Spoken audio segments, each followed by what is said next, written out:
Saya rasa ini, karena nanti kalaupun kita ke, saya bilang dulu kita ada rezeki belajar ke Mesir kan, jadi nama-nama mereka itu pun tak apalah dikasih gelar, kan begitu.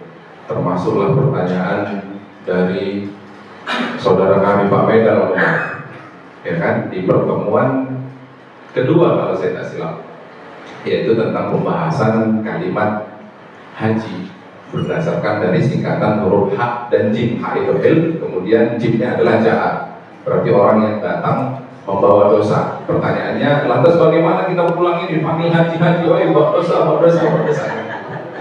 Jadi tadi sudah sangat detail dan kita memahami betul pemateri sebelumnya bahwa kalimat haji sudah sama-sama kita tahu ya Pak, datang dengan sengaja ke sana itu dari kampus bahasa besar Indonesia. Kita kunjungi kemana?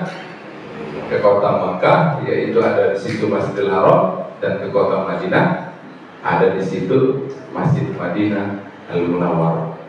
Ke tempat lain boleh, Ustaz, boleh. Ada nanti di sana Jeddah, ada yang sedang viral sekarang Al-Ula, tapi janganlah.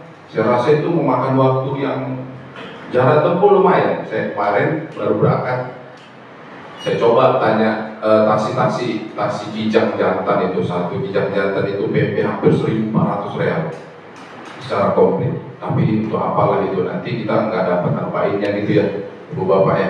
Penting kita berangkat fokus, kemudian ziarah-ziarah yang sifatnya nanti ada serba kolektif kita ikuti bagian maksud.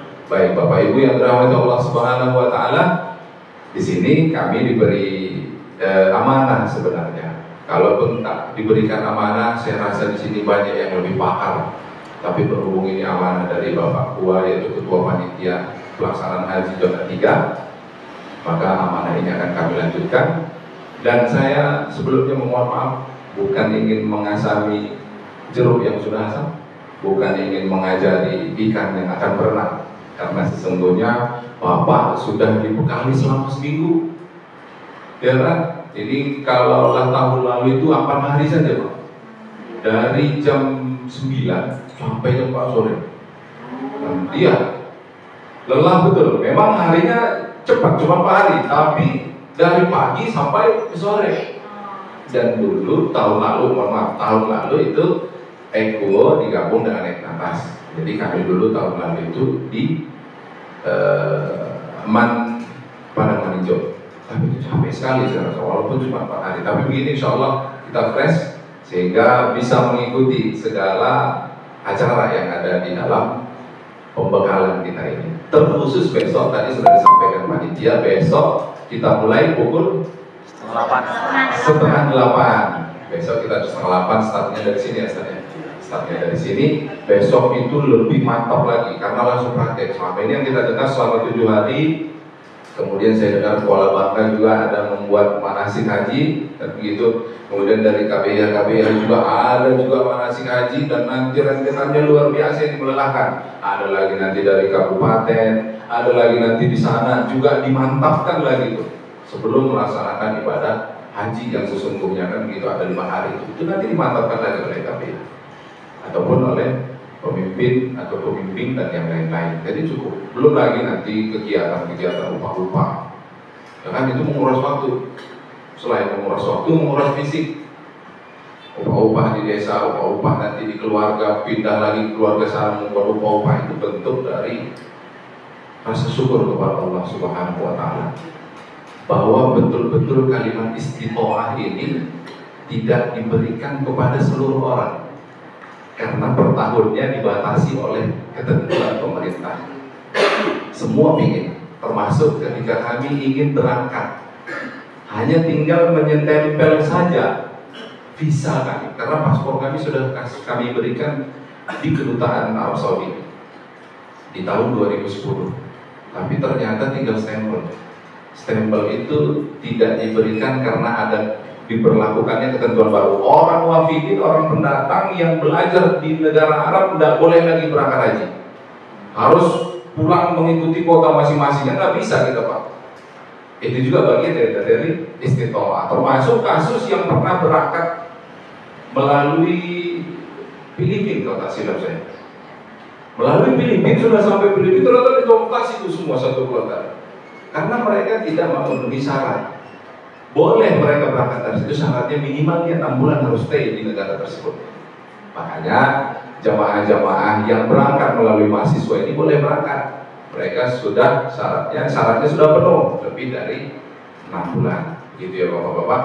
Jadi ternyata di tahun 2013 baru bisa berangkat. Jadi hampir 3 tahun, 2010, 2011, 2013 baru dapat izin bisa kita melakukan. Jadi yang seharusnya mahasiswa ini hampir ratusan. Di tahun 2013 itu namanya nyoba-nyoba. 2011 coba lagi, ternyata nggak bisa. 2012 nyoba, nggak bisa lagi. 2013 kita coba Pak, cuma 33 orang yang nyoba. Karena udah hampir 3 tahun lah, paling nggak bisa lagi tuh berangkat. Jadi kami yang berangkat dari Mesir itu cuma 33 orang.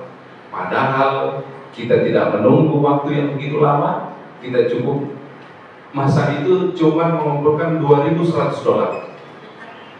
Jarak tahun berikutnya langsung naik $1.000, jadi 3.000, gitulah angka-angka. Alhamdulillah. Dan di tahun 2014 dapat amanah dari pemerintah yang kuota ini diberikan kepada seluruh pelajar, bukan keseluruhan, seluruh pelajar yang belajar di negeri-negeri Arab.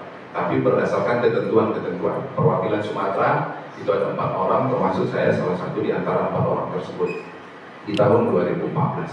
Nah, kita akan berbagi pengalaman tentang, saya fokuskan di sini adalah kepada lansia. Lansia ini lanjut usia. Sekarang kita harus mengkategorikan lansia itu di usia berapa sih baru bisa masuk kategori lansia. Ada juga orang yang masih usia 50 tahun tapi memang tidak ada kemampuan untuk berjalan lebih dari 100 meter semisal. Kalau lebih dari 100 meter jalan dia nanti udah pegel-pegel, sakit lah, naik asam urat dah dan lain-lain. Gitu bapak-bapak yang dirahmati Allah Subhanahu wa Ta'ala. Ya ini udah dibahas. Saya hari ini kayaknya cukup enak lah saya rasa. Waktu saya juga sedikit dan tadi sudah habis dimakan telan mentah-mentah sama materi kita dan mantap sekali itu. Jadi tidak ada lagi yang memang betul kita ragukan dan kita takutkan di sana. Karena kata Allah, yuridullahu bikumul yusra. Ini untuk puasa saja diberikan Allah kemudahan. Apalagi untuk ibadah haji, yuridullahu bikumul yusra wa la yuridu bikumul usra. Tapi ternyata memang kita sendiri yang biasanya membuat kesusahan. Padahal Allah pengennya membuat kemudahan. Rukun dan wajib haji.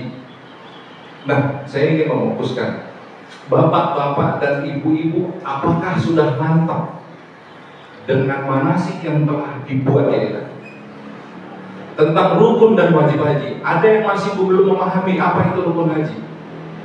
Bapak-bapak, kalau sudah clear ini akan langsung kita skip, jadi tak perlu lagi kita kupas lagi di sini. Tadi sudah gamblang dijelaskan. Ibu-ibu sudah paham semua ibu? Bapak haji sudah mantap rukun hajinya? Belum. Di bagian mana bapak yang belum? Baik, jadi sedikit saja. Ada perbedaan antara rukun dan wajib haji. Kalau rukun itu ketika ditinggalkan maka tidak sah. Kalau wajib haji, sesuatu yang menjadi kewajiban di dalam rentetan haji tadi, ada yang tidak mampu kita lakukan, tapi bisa diwakilkan, sah atau tidak? Nah, di situ perbedaannya. Ya, apa saja sih rukun-rukun itu? Ya sudah, rukunnya kayak berihram, itu wukuf Arafah, tawaf ifadah, sa'id dan tahlul tertib.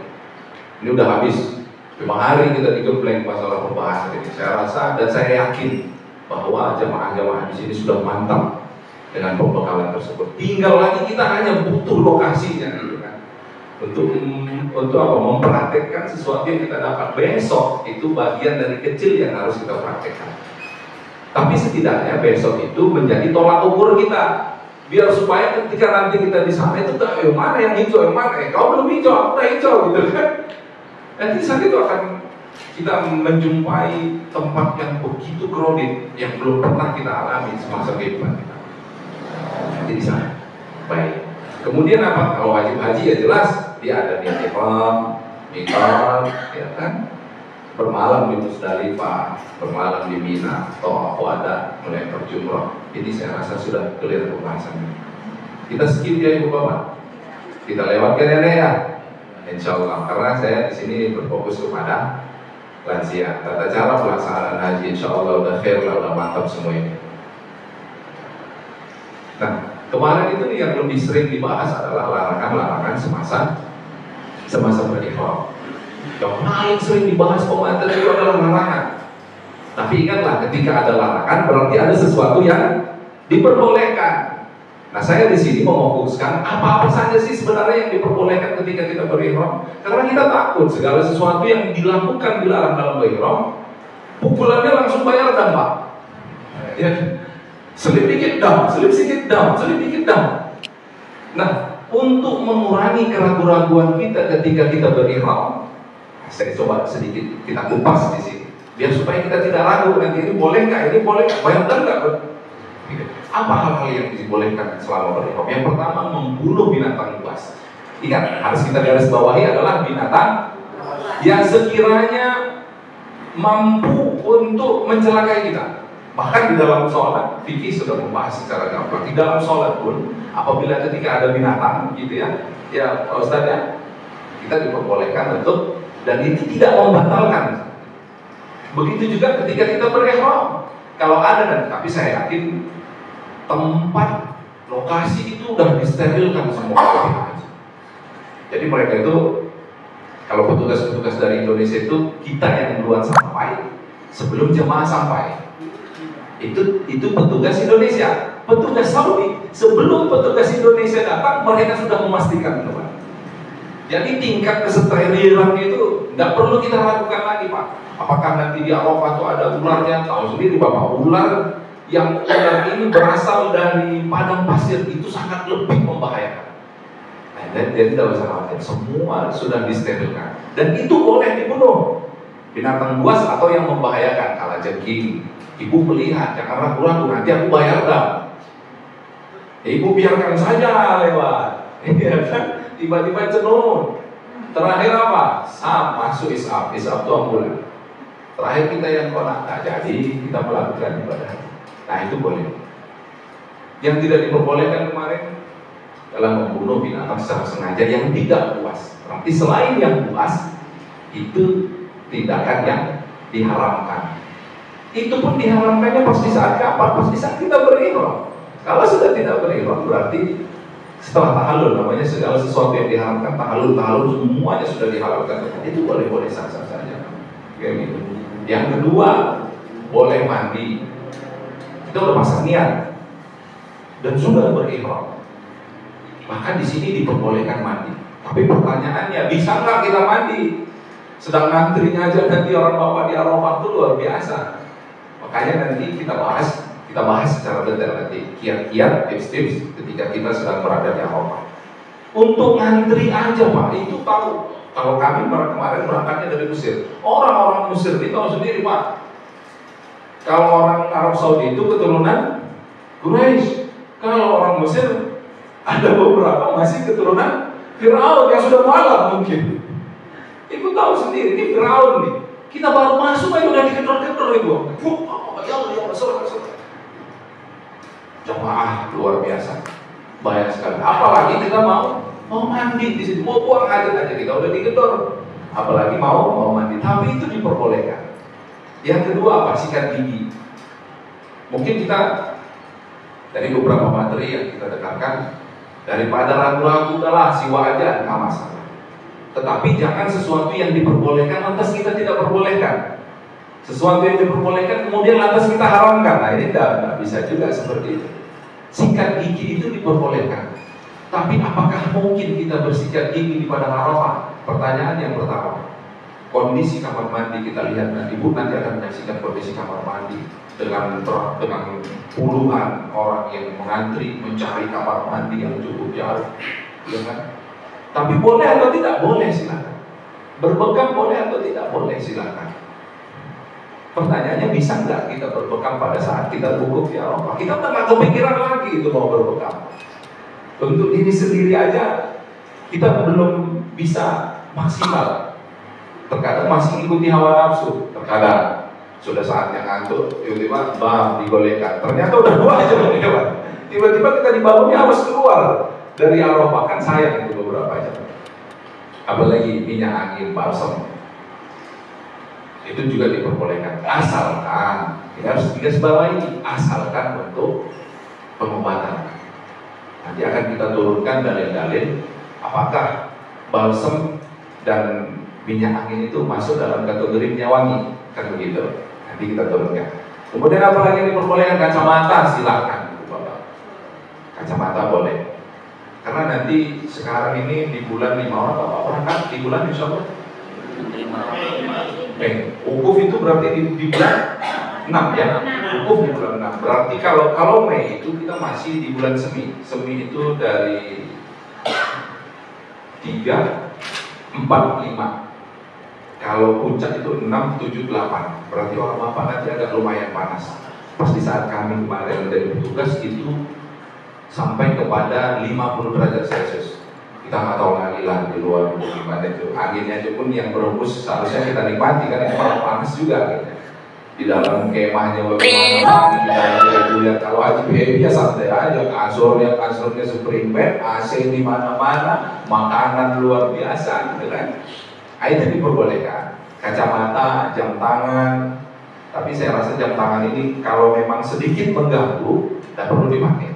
Saya rasa ini cukup mengganggu. Karena kita bukan mau melihat jam-jam terus. Nanti kalau kita tahu jamnya besar sekali itu di tower Zamzam itu kan, bisa dari arah manapun kita bisa melihat itu jam. Jadi kayak sifatnya mohon maaf, Bapak ingin menggunakan jam tangan boleh. Tapi kalau yang sifatnya lupa masuk kamar mandi mau berwudu tinggal habis. Lagi cerita balik, ya kan? Atau mohon maaf lagi tawaf, tiba-tiba jam yang kita gunakan jatuh. Gimana kita mau nyari itu Pak? Bapak berhenti sebentar aja ya, mohon maaf kayak kata Bapak tadi habis itu bijak-bijak. Bapak tuh aja mau menengok saya dia takut dengan bijak-bijak.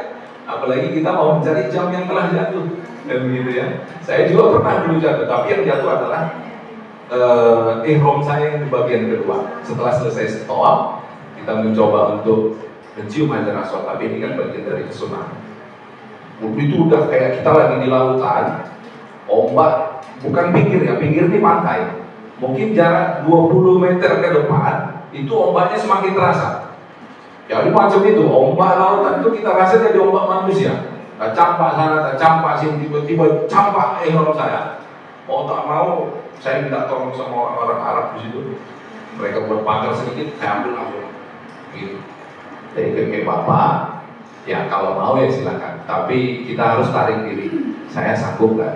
Nanti kan di hotel tuh ada televisi kita. Kita bisa memantau bagaimana kondisi tawaf sekarang. Kredit kah atau tidakkah? Kita harus tarik diri. Aku mampu nggak ya? Kan begitu. Kalau nggak mampu, jangan maksakan diri. Kalau ada kawan-kawan yang kuat-kuat, Pak Medal, Bapak ini, ayo sama saya Pak. Kita berapa orang? 3 orang, ayo kita buat pagar. Bisa. Makanya nanti ada formasi-formasi yang harus kita terapkan ketika dalam bertawaf. Kalau saat itu saya rasa karena sifatnya lurus saja begini, tidak perlu ada formasi yang khusus. Tapi kalau kita tawaf, mau menyentuh kiswah ataupun berdoa di Musdalifah, Allah. Ya. Kemudian apa? Bernaung di bawah payung boleh, di bawah mobil boleh. Tenda boleh, di bawah pohon juga diperbolehkan. Yang tidak diperbolehkan itu adalah langsung menutup kepala kita. Ya kan? Makanya kemarin di tutor siapa saya lupa. Peci ini, sekiai-kiai seustad-ustad kita pun di kampung, ketika kita berihram udah masukkan aja ke tas kita, cari aman, ya kan Pak? Daripada peci dipakai,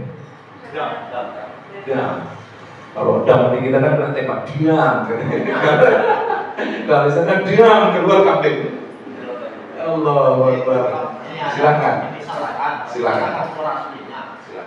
Ada kawanku sih pakai tanya peci, tak dam saya. Ya ini pertanyaan tapi kayaknya ini agak sedikit menyulitkan. Siapa yang bertanggung jawab dalam hal itu? Kita kembalikan ke asalnya ya Ustaz ya. Sekarang Bapak yang pelaku atau bukan? Bukan yang pakai peci bukan. Bapak ya. Sekarang yang ditutup siapa kalau kita bawa ke ranah hukum? Ada yang kurang tahu maksudnya bagaimana tentang. Baik, ini kita keep dulu, ya kan? Kita keep. Karena ini sifatnya hukum, kita tidak bisa melihat tanpa adanya rujukan. Tapi saya persilahkan Ustaz-Ustaz sekalian, kalau Ustaz punya jawaban dengan rujukan dari pendapat ulama, silakan dijawab. Jadi ada pertanyaan dari jamaah kita, bagaimana hukumnya ketika ada kawan iseng menutupkan kepala kita? Ya. Dari awal kan kawan atau kami sudah mengingatkan topi melakukan tas gitu. Kalau jangan ada yang bawa ya berarti yang bandel kan gitu. Betul. Itu kita bisa saling, nanti kita bahas saling bersinergi di situ. Jadi antara sahabat satu, tapi tidak masalah. Ini kan Bapak ini bentuk dari keresahan. Bagaimana nanti sekiranya dialami hal seperti itu? Kan begitu. Tidak masalah. Tapi kita keep, akan kita cari nanti sumber-sumbernya. Kalau barang mana ada Ustadz yang ingin menjawab, kami persilahkan, tidak jadi masalah. Kita lanjut, membuka. Nah, ini kemarin yang dibahas oleh pemateri dari tim kesehatan. Tapi beliau cukup tegas membahasnya, sehingga tidak ada kendornya sama sekali. Saya menggarisbawahi kemarin tentang wanita yang mengambil wudhu tidak boleh membuka. Ya kan? Itu mengkerucutkan sesuatu yang longgar, gitu. Mengatakan, tapi kita tidak bisa langsung intervensi karena nanti ada masalah. Itu memang betul juga dibilang, betul dibilang itu. Makanya di sini kita lihat poinnya, membuka kaki dan tangan ketika berwudu. Kita garis bawahi, ibu harus di tempat wanita.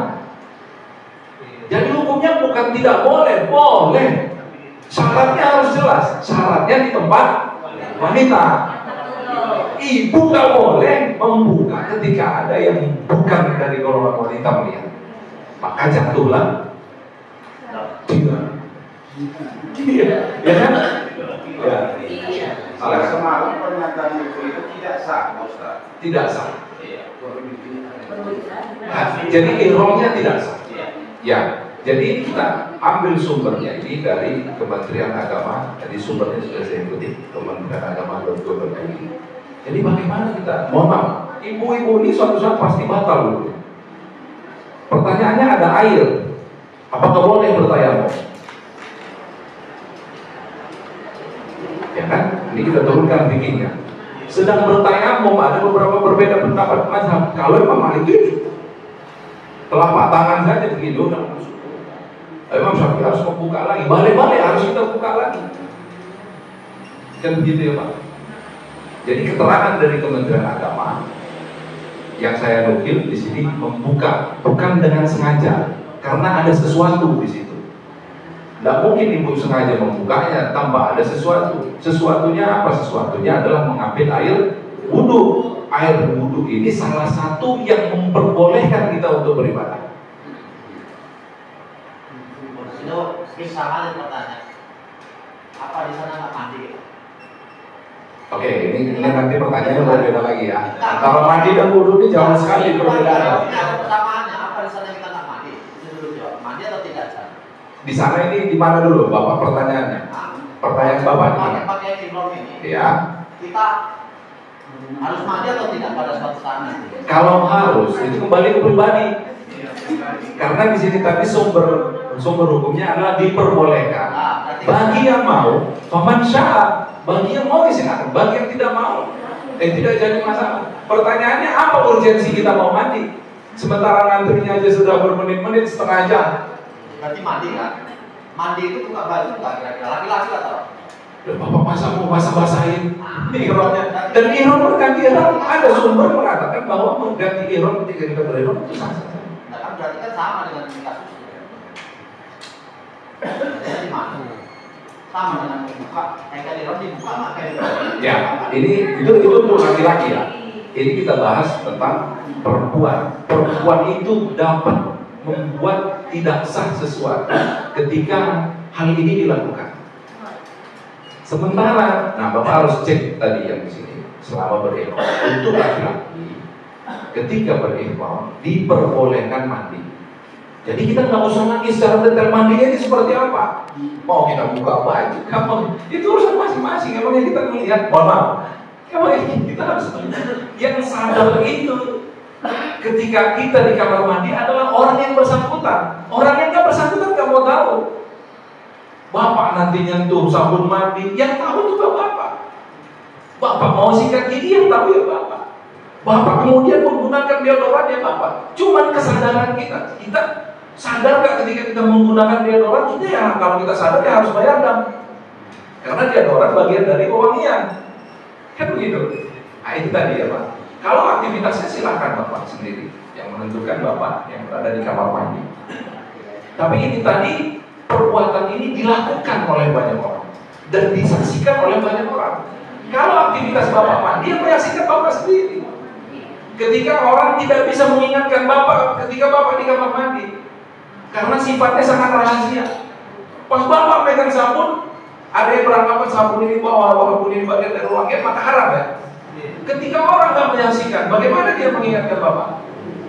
Tapi kalau yang dibuka ini tadi, satu orang aksi aktornya, tapi yang menyaksikan banyak orang, itu boleh asalkan di garis bawah ini. Kita terujukan masalah asalkan di tempat wanita. Tapi ketika ada lawan jenis yang melihat, maka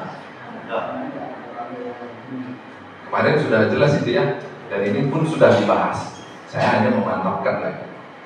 Kemudian apa? Yang terakhir, menggunakan perhiasan bagi wanita silakan. Tapi kita lihat urgensinya apa? Apakah kita mau pakai emas yang berlebih-lebihan ke sana?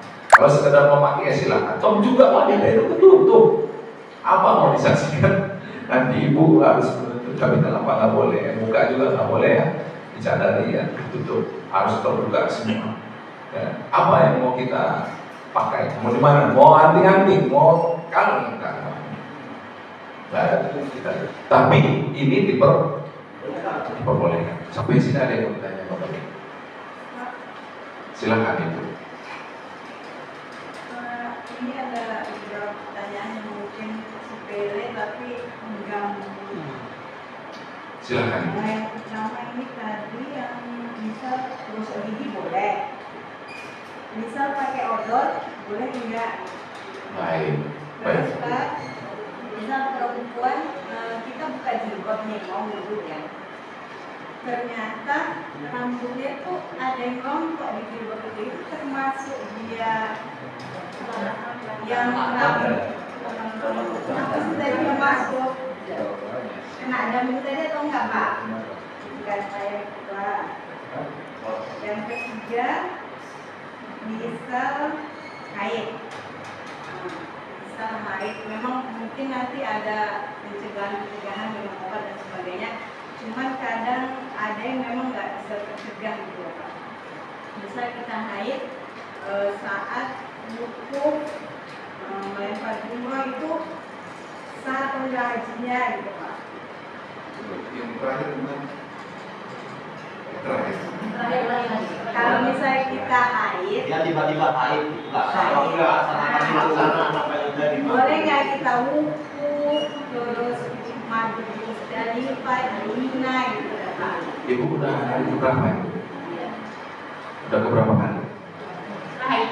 Bukan, enggak. Yang Ibu ikuti manasik udah berapa kali? Udah full.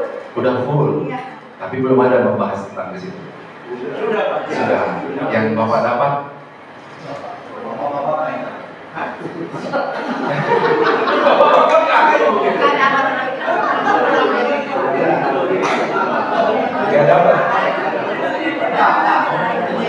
Kasus ini makanya belum pernah dibahas. Tiba-tiba dia haid, Iya.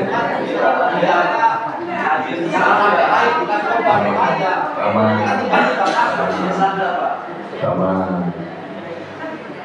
Ya pakai obat itu misalnya mesti juga dibayar. Tiba-tiba ya. Tiba-tiba datang. Bagaimana ceritanya?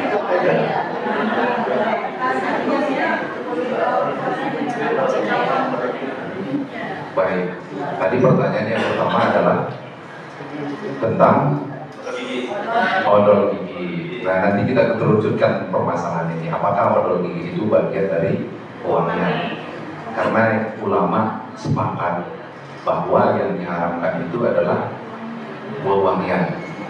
Termasuk tadi di sini kita singgung masalah tentang memang balsem, kemudian minyak angin. Baik. Nah, Kemudian yang kedua, rambut. Jelas, ada sesuatu yang bisa kita pilih, namanya mukhayyar. Ada sesuatu yang tidak bisa kita tentukan, namanya musayyar. Al-insan musayyar wal mukhayyar. Manusia itu dia satu waktu tidak bisa menentukan sesuatu tersebut. Termasuk ibu nggak bisa menentukan dari rahim mana itu akan lahir. Termasuk ibu nggak bisa menentukan anak ibu yang lahir nanti laki-laki atau perempuan. Itu menjadi ketentuan Allah Subhanahu wa Ta'ala. Ada mukhayyar, kita bisa memilih. Ibu mau milih, ibu cabut sendiri, atau musayyar, dia memang tercabut sendiri. Kalau secara sengaja, berarti ibu tidak. Yang ibu tanyakan adalah ketika membuka, kemudian ada di situ jatuh, ada situ tertempel rambut. Ibu memilih kan? Kalau kita gini Pak, mengikat rambut, itu kita memilih sengaja mengikat. Sengaja mengikat. Tapi tidak berniat untuk cabut. Baik. Baik. Berarti kita harus sadar diri, tipe rambut kita ini yang seperti apa. Kalau tipe rambut kita yang rentan dengan kerontokan, saya rasa tidak perlu diikat.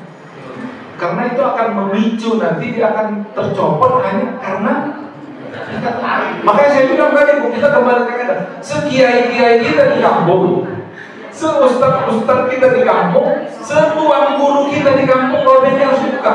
Ada cerita. Guna untuk tidak bayar. Makanya ibu, termasuk yang sudah agak uzur, kalau tidak urgent, karena saya rasa ini tidak ada ibu-ibu yang rambutnya sampai tanah. Yang kalau mungkin sampai tanah, ya mungkin mengharuskan kita untuk mengikat. Kalaulah ikatan itu berpotensi menggugurkan rambut, berarti itu dengan sengaja mengikat rambut tadi. Jadi ikatannya menjaga supaya rambut itu tidak berhamburan. Guna untuk menghindari tersebut, kita kan harus berhati-hati dalam berhati. Ya perlu lah. Tapi kalau memang ibu merasa risih dan yang lain-lain, cukup ikat tapi tidak terlalu kuat. Itu pintar-pintar kita lah cara mainnya. Tapi yang jelas kita kembali ke hukum bahwa dengan sengaja mau mencabut, memotong kuku, memakai wangian dan yang lain-lain, maka itu sesuatu yang diharapkan. Abang sampai sini, Bu? Baik. Dan yang terakhir, Ibu, tentang masalah haid, ya kan? Tentang masalah haid ini akan kita keep. Nanti kita buka kembali dasar hukumnya, landasannya seperti apa, rujukannya seperti apa. Besok kita masih ada satu kesempatan, dan nanti kita amanahkan ke si tutor untuk membedah ini. Ini setiap tahun ada sebenarnya pertanyaan seperti ini. Tahun lalu kami juga mendapatkan pertanyaan yang sama ketika kami menjadi pemateri di Kecamatan Eko. Tapi tidak ada salahnya ketika pertanyaan ini kami berbagi dengan para asatidz yang lain. Silakan Ibu. Misalnya kayak kemarin saya bertanya yang masalah wudhu. Kalau masalah wudhu. Misal perselingkuhan dengan suami. Tamam. Nah, kan? Tamam. Kalau misal yang saya baca itu ya, kalau kita pakai mazhab Syafi'i dia kan batal. Baik. Kalau misalnya kita mau nggak batal supaya menjantung itu nggak batal, itu gimana caranya? Misalnya kita mau pindah ke mazhab Hanafi gitu, bisa. Apakah cara harus berikrar dulu gitu. Dan cara wudhunya gitu, apakah berbeda? Baik. Gitu. Baik. Biar yakin gitu Pak. Baik. Jadi kita kembali ke ayat ya. Yuridullahu bikumul yusr wala yuridu bikumul usra. Bahwa Allah saja menginginkan kemudahan bagi hambanya. Tapi ternyata kita sendiri yang membuat sesuatu yang menjadi sulit. Kita kan tidak perlu.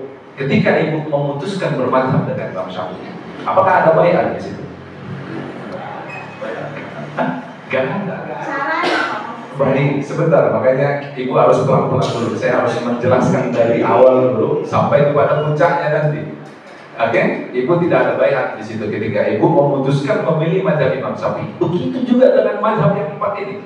Ibu tidak ada berbayat kepada Imam Malik dan Imam. Tapi ketika pelaksanaan ibadahnya, bahwa ibu ataupun bapak sekalian menunjukkan saya pemegang mazhab Imam Syafi'i, bahwa saya pemegang mazhab Imam Malik, bahwa saya pemegang mazhab Imam Hanafi, Abu Hanifah dan yang lain-lain.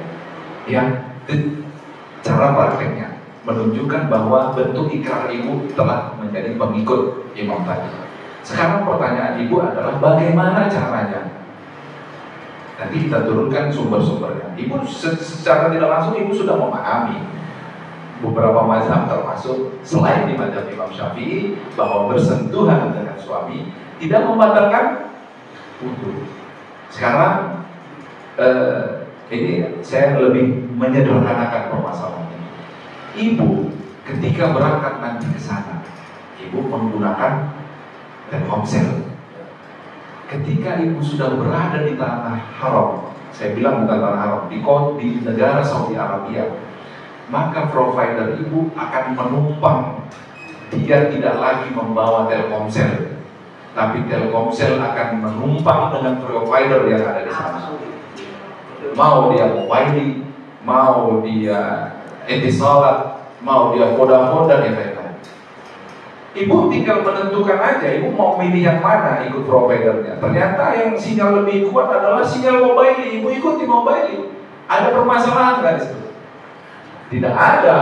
Pilihan ada di kita. Ibu kalau tetap ngotot memilih mazhab Imam Syafi'i ketika melakukan ibadah ritual di sana, terkhusus nanti ketika ibu berihram, itu sangat menyulitkan diri kita.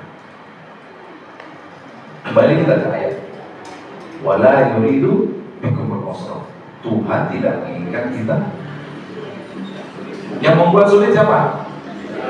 Caranya bagaimana? Dia udah itu akan menjadi otomatis sendiri. Ibu tidak perlu saya berniat mengikut mazhab imam ini, biar cuma. Dan ibu akan menyaksikan nanti di sana ketika sholat pengikut-pengikut dari berbagai macam. Termasuk, mohon maaf, saya yakin di sini ada yang mazhab pengikut mazhab Imam Syafi'i dan mazhab yang lain, atau ada yang mengikut Al-Wasliyah, Nahdlatul Ulama, dan saya yakin Pak Medal adalah pengikut Muhammadiyah, betul ya Pak? Dan itu pernah Pak? Oh bukan? Oh bukan? Oke, mohon maaf. Bahaya Bapak ini Ahmadiyah itu dilarang Pak. Baik. Atau kita yang terbiasa, saya ambil contoh sini. Atau kita yang terbiasa dengan apa namanya ketika subuh itu berkunut, kita terbiasa berkunut. Ibu jangan kaget nanti ketika sholat subuh di sana kunut. Jangan ibu-ibu, karena aku kampungku aku berkunut. Pandai-pandai ibu berkunut. Berarti ibu sudah apa namanya? Ikhtilaf, sudah tidak mengikuti, maka dipastikan sholatnya apa? Kemudian apa lagi? Zikir berjamaah. Yang sudah terbiasa zikir sendiri, tidak ada peralihan nanti di sana, karena sudah biasa zikir secara tidak berjamaah. Nanti agak canggung biasanya zikir berjamaah, nanti muncul orang ada lagi paham baru, bukan paham baru, awal yang orang baru yang belum memahami pemahaman yang lama. Jadi, maka jangan kita paksakan, imam kau harus mengencangkan suara zikirmu, jangan. Itu pilihan. Oh, paham sampai sini Bu? Caranya otomatis saja. Jadi tidak ada beda, cara wudhunya itu sama ya Pak ya? Gimana? Cara wudhunya sama aja kan? Tapi kita merasa otomatis. Ya, begitu juga dengan ibu-ibu yang lain. Kita lanjut. Ini diskusi sudah hampir jam 12. Nah ini saya di sini memfokuskan kepada sabun mandi. Kita kan dari kemarin ada bahas sudah proses sentuh sabun mandi ada. Di sini ada Imam Syafi'i dan Imam Hambali membahas tentang itu. Bukan imam yang dua ini saja. Ternyata mazhab Imam Syafi'i dan mazhab Imam Hambali, orang yang dalam kondisi berihram boleh saja mandi dengan sabun. Titik. Nanti di bawahnya kita kasih penjelasan. Imam Hanafi tidak boleh sama sekali. sama sekali. Bahkan ketika kita berihram saja, mandi kita berarti kena dengan Imam Malik membolehkan mandi hanya untuk mendinginkan badan. Orang bapak nanti di sana sudah mulai awal masuk musim panas. Kalau orang bapak di antara pengikut mazhab Imam Malik diperbolehkan mandi dengan syarat niatnya untuk mendinginkan badan atau di sini bukan atau ya, bukan membersihkan. Ingat, mandi itu ada dua tipe. Memang kita mandi untuk membersihkan, ada mandi yang memang hanya untuk sama aja tuh kayak puasa biar agak dingin sedikit. Sama sahabat dari lalang Pak. Mandi segar. Emang mandi itu boleh. Tapi kalau untuk membersihkannya dia tidak termasuk. Berarti kalau niat kita mandi untuk membersihkan kena dia. Baik. Kita lanjut. Ternyata dalam hal ini terdapat perbedaan. Apakah sabun dikategorikan wewangian atau bukan? Ini kan permasalahannya jadinya. Apakah orang yang mandi dengan sabun dikategorikan memakai wewangian atau bukan? Nah, Imam Syafi'i dan Imam Hambali, ini dua imam ini, mazhab yang kedua ini sama sepakat bahwa sabun bukan termasuk wewangian. Sebab orang yang mandi, berarti kalau kita sudah yakin sabun ini bukan wewangian, berarti kita boleh mandi menggunakan sabun. Pertanyaannya, harus kita kategorikan lagi Pak, sabun yang bagaimana yang mengandung wewangian yang lebih dari 75%? Banyak sekarang. Hati-hati dengan sabun cair. Sabun cair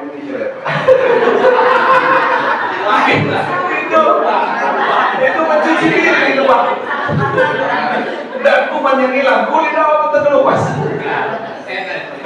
Ya Allah. Makanya hati-hati ibu bersentuhan dengan sabun cair. Sabun cair tolong dicek komposisinya. Itu wewangiannya jauh lebih banyak daripada komposisi untuk membersihkannya. Kalau sabun-sabun yang di hotel biasanya ada ibu. Sabun hotel itu bulat kayak gini. Bahkan kalau ibu cium dengan jarak yang dekat, wanginya hampir tidak tercium. Nanti ada di hotel-hotel sana. Kalau sabun-sabun yang apa namanya itu, sabun-sabun batang, sabun telepon kata bapaknya, busanya pun banyak keluar kan? Kami dulu ini telepon. Memang isunya mandi sabun telepon. Sabun telepon sekalian cuci baju ya Pak. Iya. Iya, makanya tadi kita harus tekankan kategori sabun sekarang banyak sekali. Maka harus kita cek komposisi nanti. Saya yakin ibu bapak mungkin ada sebagian yang bawa odol dari sini, ada yang bawa sabun mandi dari sini, ada yang membawa sabun cuci dari sini, ya kan? Kemarin sudah ada yang menyinggung kalau mau bawa sabun cuci jangan yang berbentuk cairan, silakan bawa. Padahal di sana pun ada yang jual juga, tapi ya namanya rupiah ke real ya begitulah, agak mendolit juga lah kita jatuh itu kan. Ya kan?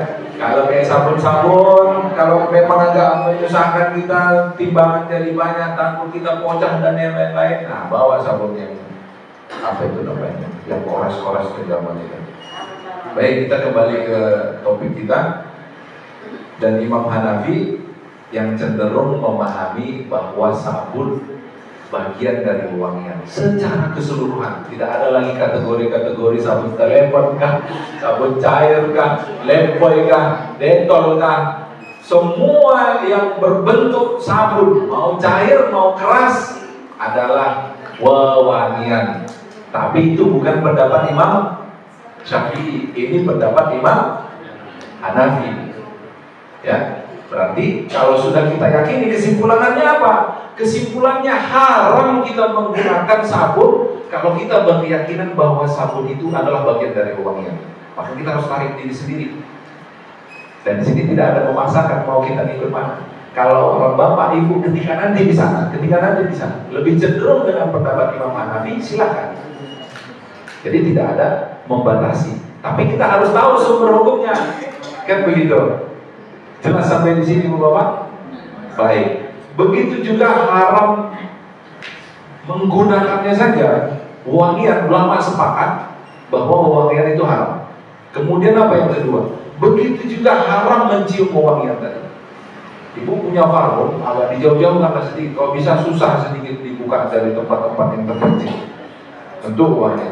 Menciumnya aja haram menurut Imam Hambali dan makruh menurut mazhab lainnya. Kemudian apa? Yang terakhir, nah ini akan dapat kita tarik kepada diri kita sendiri. Apakah sabun itu kita condong yang ke Imam Hanafi, atau sabun itu kita condong ke Imam Syafi'i? Kalau saya pribadi condong ke Imam Syafi'i. Ketika saya berihram, ada sesuatu yang sifatnya akan dibersihkan dengan sabun, saya gunakan sabun. Karena kita tahu sumber dasar hukumnya. Dan saya harus memilih sabun yang saya gunakan. Saya tidak menggunakan sabun cair, karena saya lihat komposisinya lebih banyak wangiannya daripada unsur sabunnya. Jadi ada sabun-sabun di hotel. Itu pilihannya kita. Jadi apa tujuannya kita membahas ini? Guna untuk memantapkan, menghilangkan keraguan dari dalam diri kita ketika kita berihram. Jelas sampai sini, Bu? Karena nanti kita akan ragu-ragu. Tersentuh kok tadi sabun. Bayar dan ragu ini katanya. Kan begitu. Setidaknya kita tahu sumber hukumnya dulu. Sampai di sini ada yang ingin ditanyakan? Kalau tidak ada, kita lanjut ke pembahasan berikutnya. Dan yang kedua ini mengapa ini saya bahas? Kemarin sempat viral, ada salah satu ustaz kita yang sangat viral di televisi di depan Ka'bah. Beliau mengatakan bahwa boleh melihat Ka'bah ketika kita sedang sholat. Ibu bapak ketika sedang di sinilah saatnya kita sholat, boleh melihat Ka'bah dan lain-lain. Di sini saya akan turunkan sedikit bahwa terdapat perbedaan pendapat ketika kita sholat berada di hadapan Ka'bah. Jadi tidak semua yang memperbolehkan. Tapi kalau kita tiba-tiba, kadang kita mau slip itu Pak. Jangankan nanti di Ka'bah, di sini aja kita tiba-tiba slip tengok jam, gitu. Jadi pendapat yang pertama, biar supaya waktunya agak kita percepat, pendapat Imam Hanafi dan Imam Syafi'i serta Imam Hambali. Ada 3 pendapat mazhab ulama. Berarti ini disebut dengan mayoritas ulama. Kalau sudah 3 berarti sudah mayoritas ulama. Pandangan mata ketika kita sholat adalah tempat kita bersujud. Baik sholat kita jauh dari Ka'bah, sholat kita di kampung, sholat kita di rumah, maka kita, ataupun nanti Bapak sedang melakukan, bukan sedang ya, Bapak pasti ke sana. Di hadapan Bapak nanti ada Ka'bah. Baik jauh atau dekat, maka sholatnya tetap menghadap ke bawah. Sejadah mungkin kita nggak bawa nanti Bu, kalau Ibu sedang tawaf. Mohon maaf, Bapak akan bawa sejadah. Itu merepotkan Bapak nanti. Pasti melihat ke lantai. Dalilnya apa? Dalilnya bahwa Nabi SAW ketika sholat ataupun jika sholat menundukkan kepalanya dan melempar pandangannya ke tanah.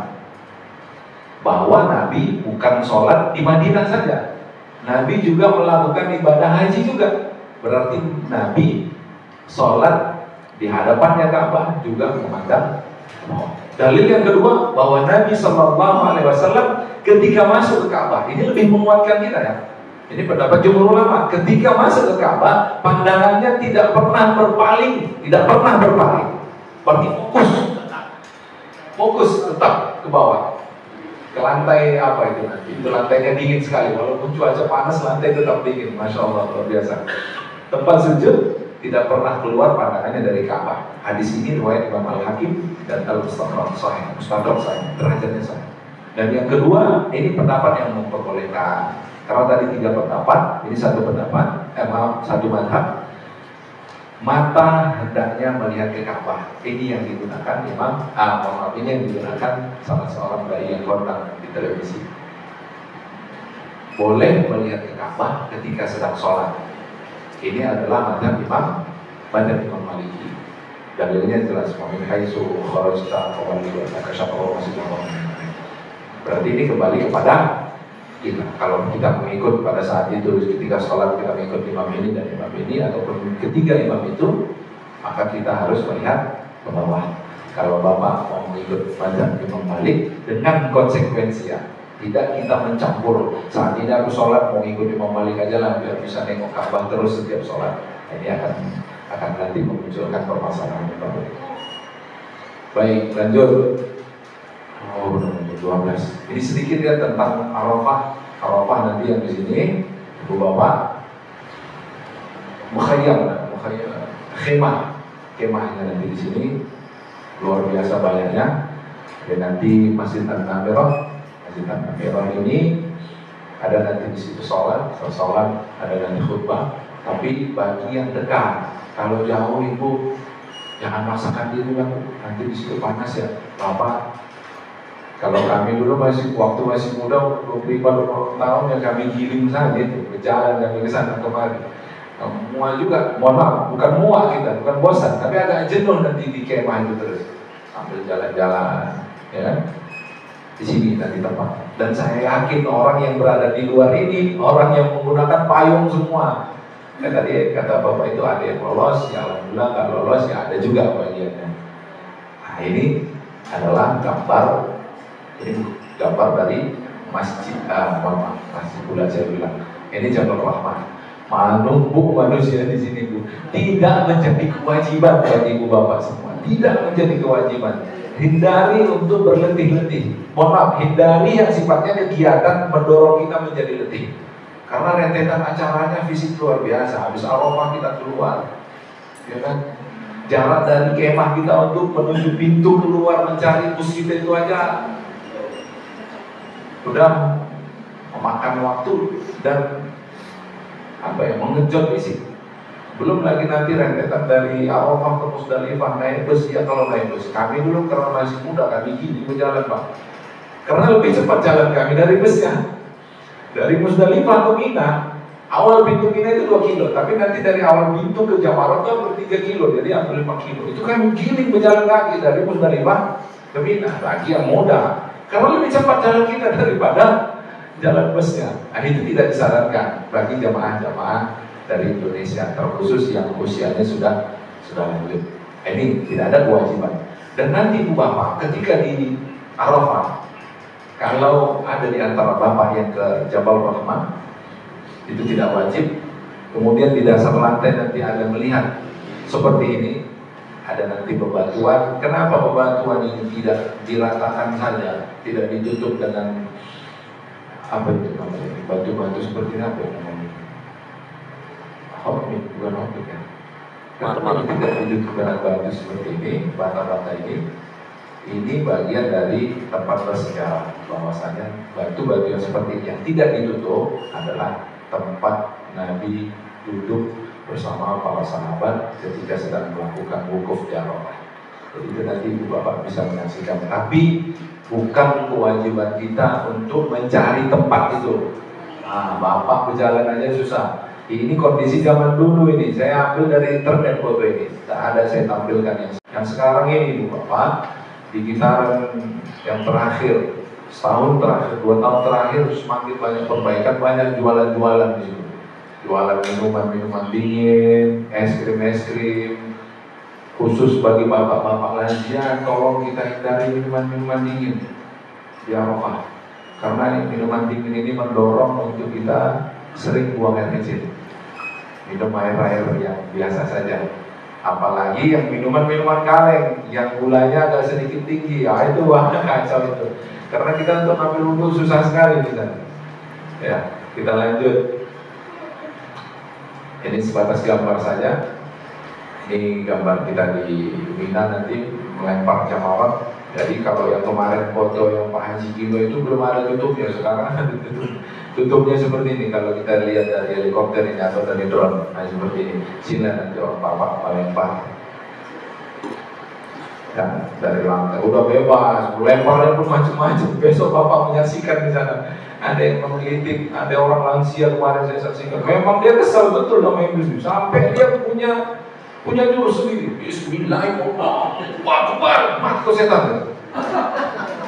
Ada yang begitu. Jangan terlalu kencang dan jangan terlalu lembek. Tiba-tiba lembek nggak nyampe. Bukan jamarat yang kita lempar, tapi kepala orang. Ada yang begitu. Karena nantinya akan tertumpuk di beberapa baris. Maka satu tipsnya, hindari di jam-jam yang crowded. Kalau terlalu banyak bagi lansia, tolong hindari. Lemparnya jangan terlalu pelan, jangan terlalu sampai melompat. Gak, Kalau Ustaz ada cara yang utama cara melempari. Baik, besok akan dipraktikkan. Nah, besok praktiknya Pak. Iya, insya Allah besok akan terjawab dan pertanyaan Bapak juga besok bisa ditanyakan. Biar supaya mungkin tutor nanti kan ada bisa jadi lupa ya atau gimana, nanti dipraktikkan besok, insya Allah.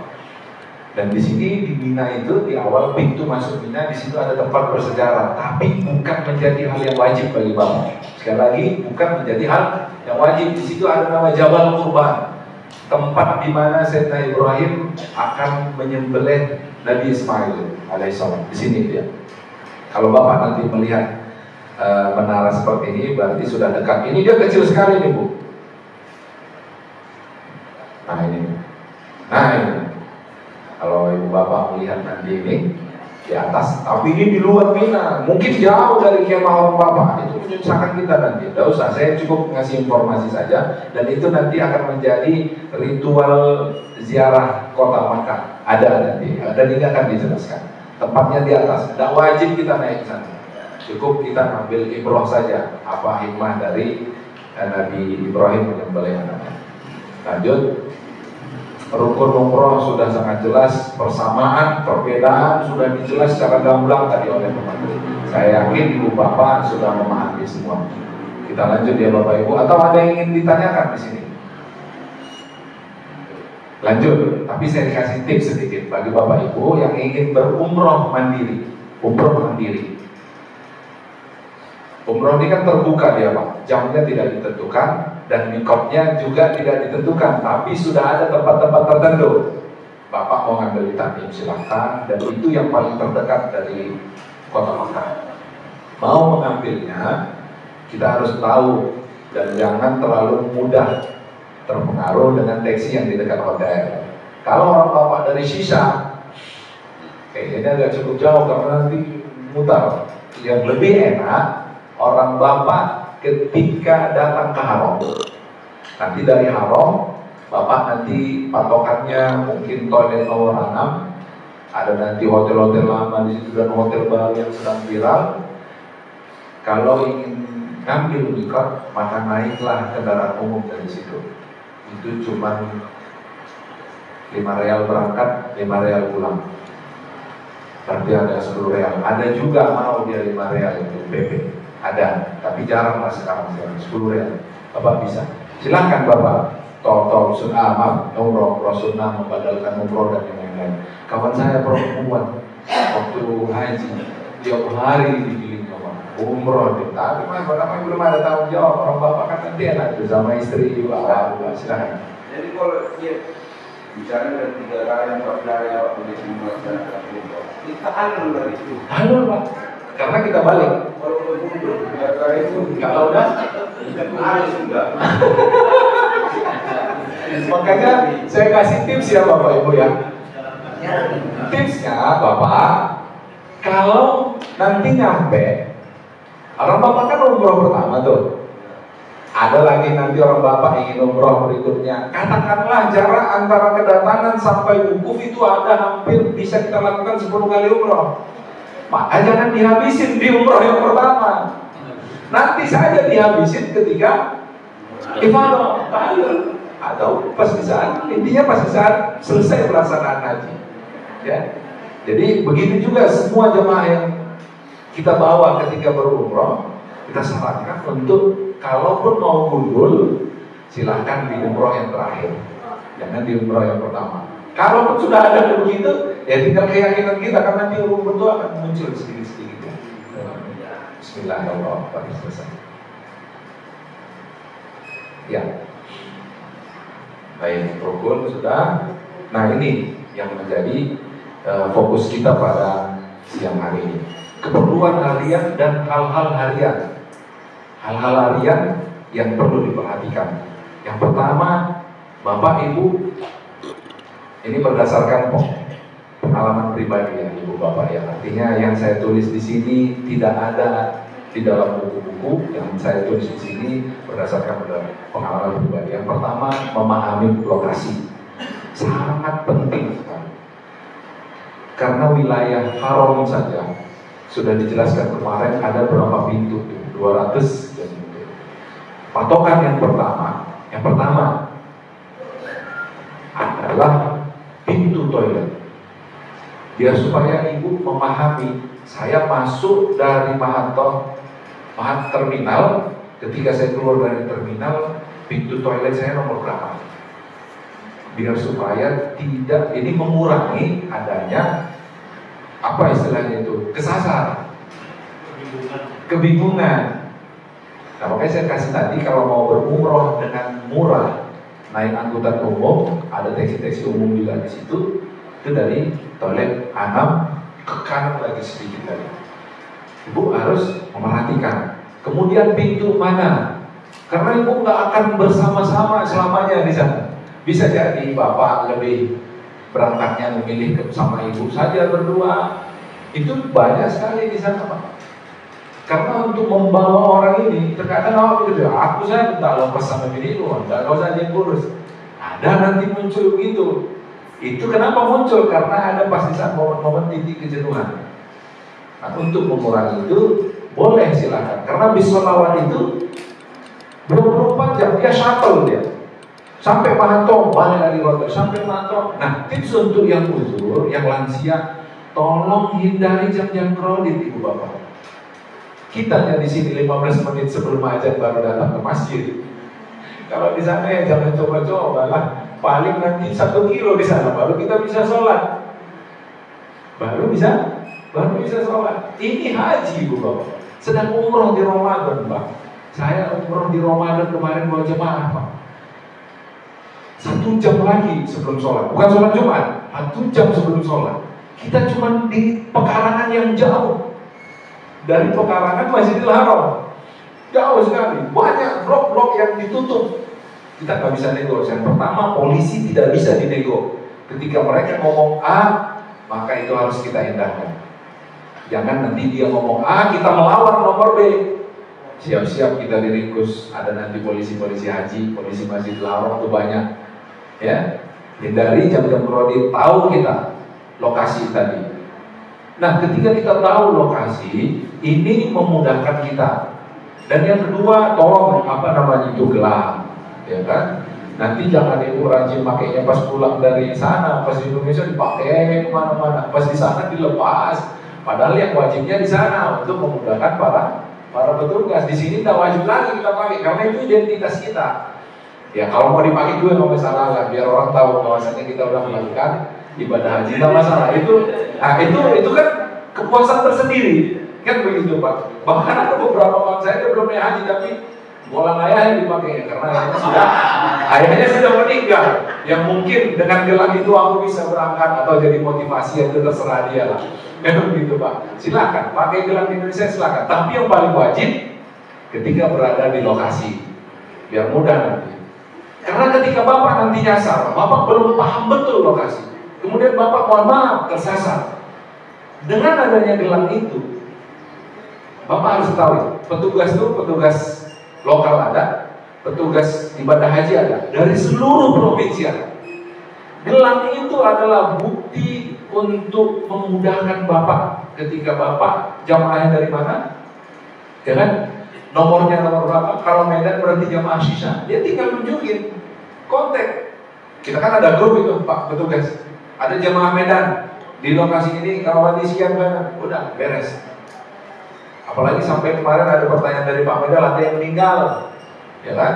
Di mana? Di kredit nanti belakangnya. Sudah memupuk rasa sabar.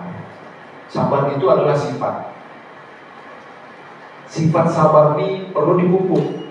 Karena ada orang yang sifat sabar di dalam dirinya sudah setipis tisu, ada yang bilang begitu. Jadi sifat ini dimiliki setiap manusia. Hanya saja tingkatannya tadi seperti apa. Makanya ketika di sana, sebelum kita ke sana, sudah kita suburkan dulu sifat ini. Kita pupuk dia.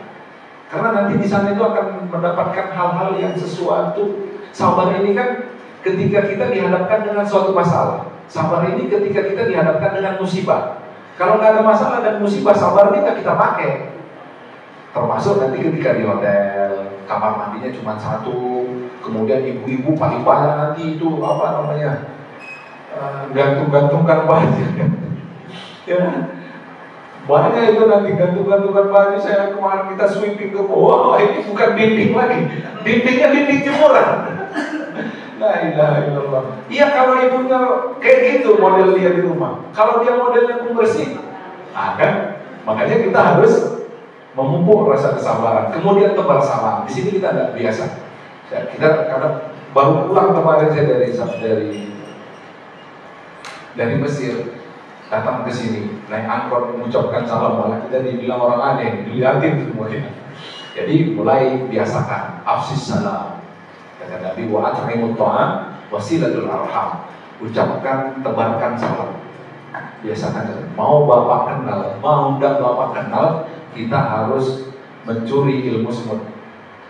Semut itu satu jalur, tapi ketika bertemu kita anggaplah mereka salaman. Bukan salaman tangan ya. Salam enggak? Ucapkan assalamualaikum, assalamualaikum, assalamualaikum, assalamualaikum, assalamualaikum, assalamualaikum. Selesai. Selain kita menyebarkan salam, kita mengikuti sunnah Rasul. Afsis salam, tebarkan assalamualaikum, assalamualaikum, assalamualaikum, assalamualaikum, assalamualaikum, assalamualaikum, assalamualaikum ya haji, assalamualaikum ya haji, assalamualaikum, assalamualaikum, assalamualaikum. Itu harus kita biasakan. Kemudian apa? Karena salam ini pembuka obrolan. Kita tidak mau koneksi kita ini cuma bapak-bapak aja yang ada di sini. Berapa ratus jemaah yang ada di kloter bapak. Kita kan perlu memperluas sahabat dan yang lain-lain. Maka salam itu adalah jurus pertama yang ampuh untuk membuka obrolan. Maka ucapkanlah salam. Perhatikan bawaan yang dilarang tadi sudah dibahas Ustaz. Kemudian uang cash, tolong apa saya bilang? Kalau bapak membawa pasangan, kalau bisa, semisal bapak mau bawa 5 juta, 50 juta, tolong ini dibagi dua, jangan di bapak aja yang bawa 50 jutanya. Karena jangankan 100 juta. Terakhir saya umroh di bulan 1, di bulan 2 terakhir, baru ini sebelum Ramadan, mertua saya itu dengan tidak sengaja tentunya membawa jumlah 20 juta. 20 juta itu kecil Pak. Kalau kita konvertkan ke real itu paling berapa lah itu? Orang 1 jutanya cuma dapat 220 real, berarti 10 juta berarti 22.000 sekian, 2.300 sekian. Hal kecil. Cuma orang ini kan nggak mau tahu, karena dilihat tumpukan lembarannya itu cukup banyak. Jadi ini menjadi permasalahan di imigrasi. Makanya tolong hindari, perhatikan uang cash. Kalau memang ada nanti sifatnya ATM tidak masalah. Intinya ATM di sana limitnya cukup besar. Kalau di sini kita limitnya 2.500.000, kalau di sana bisa sampai ke 2.500. 2.500 kita konvertkan, berarti 5 juta kita bisa narik. Iya Pak. Kalau 2.500.000 bisa 5 juta. Lebih ya Pak ya. Hampir 10 juta ya Pak. 10 juta kita bisa tarik. Paling potongannya 30.000. Karena ketika di Turki itu melihat kelipatannya. Kalau lipatannya makin banyak, maka potongannya makin banyak. Di Saudi tidak. Kayak dari bawa uang cash, mau cari berlebihan. Ketika umroh ini dibongkar Pak, haji dibongkar Pak. Apalagi pulang nanti orang bapak jangan sampai memberanikan diri untuk membawa air zam-zam yang sudah dibawa toa ke dalam. Bapak masalah sendiri yang berdampak kepada satu kota. Pak, kami petugas Pak, dibongkar Pak. Ada satu kawan kita, petugas juga, bawa air zam-zam yang sudah dituangkan.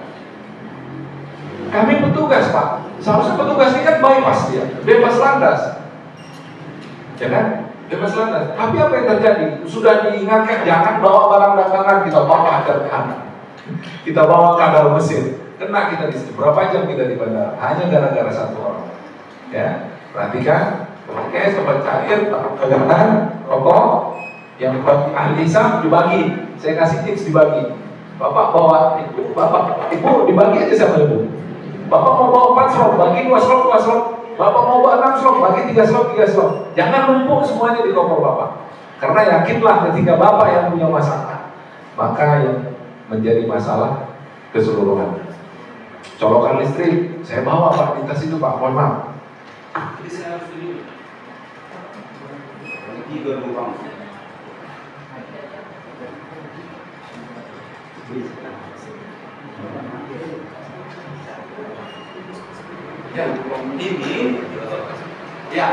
ini bisa Bapak beli di DIY.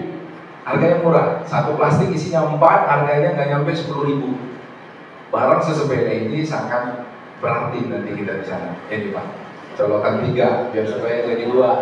Nah, ini di DIY saya beli. Atau Bapak mau meracik sendiri, buat kabel sambung, kepalanya kepala 3, bisa, boleh. Tapi disarankan enggak juga, saya nggak berani nyaranin. Entah barangkali itu menjadi masalah kan. Tapi kalau mau cari aman, Bapak beli. Di DIY ada, pasti ada. Colokan 3, penting. Di DIY, Mr. DIY Rato. Ada, ikan lopang ada. Baik izin Pak, karena tadi saya mulainya hampir jam 11, jadi saya baru ada 1 jam. Kemudian apa? Gantungan hanger di Shopee banyak sekali yang bisa dilipat. Itu penting nanti di sana Ibu Bapak. Bapak 40 hari, nggak mungkin 1 minggu Bapak nggak cuci pakaian. Ke laundry malah ini harganya mahal. Jubah itu satu jubah itu 10 real. Bukan Bu, memang begitu harganya Pak. Kalau musim haji 1 helai yang tadinya sekilo 10 real, musim haji, musim Ramadan ini 1 helai jadi 10 real. Sekali cuci, 1 helai ya. Makanya bawa hanger. Nanti kan Bapak, di antara Bapak pasti punya anak yang sering nengok Shopee. Tolong carikan, ada dia hanger plastik yang bisa dilipat. Tolong beli itu Pak, itu sangat penting nanti ya. Apalagi tas sandal penting. Ada lagi yang tas Nike yang talinya itu kayak tali nilon gitu kecil. Sudah ada, alhamdulillah sudah ada. Alhamdulillah. Baik, ini terakhir. Oke, ini terakhir. Ini terkhusus bagi lansia. Bagi lansia, terakhir pertanyaan saya, apakah pemahaman tentang manasik haji dan umroh kita sudah mantap Ibu Bapak? Lansia. Yang belum lansia,